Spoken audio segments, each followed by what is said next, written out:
The Faith I Live By, a devotional by Ellen G. White. Christ before the Ancient of Days. I saw in the night visions, and behold, one like the Son of Man came with the clouds of heaven, and came to the Ancient of Days, and they brought him near before him. Daniel 7:13. After his ascension, our Saviour began his work as our high priest. Says Paul, Christ is not entered into the holy places made with hands, which are the figures of the true, but into heaven itself, now to appear in the presence of God for us.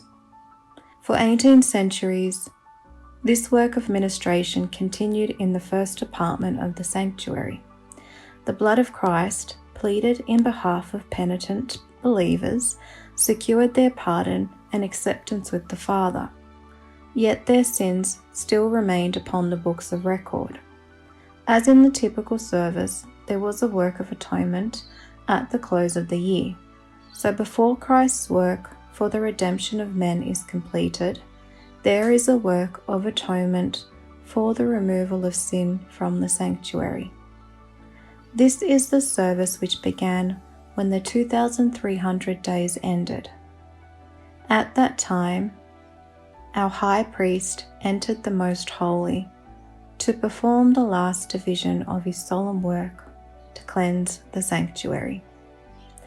The coming of Christ as our high priest to the most holy place for the cleansing of the sanctuary brought to view in Daniel 8:14 the coming of the Son of Man to the Ancient of Days, as presented in Daniel 7:13, and the coming of the Lord to his temple, foretold by Malachi, are descriptions of the same event.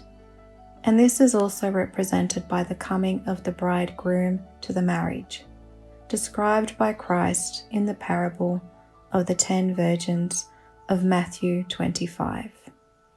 The cleansing of the sanctuary involves a work of investigation, a work of judgment. This work must be performed prior to the coming of Christ to redeem his people. For when he comes, his reward is with him to give to every man according to his works. In the day of final reckoning, position, rank, or wealth will not alter by a hair's breadth the case of anyone. By the all-seeing God, men will be judged by what they are in purity, in nobility, in love for Christ.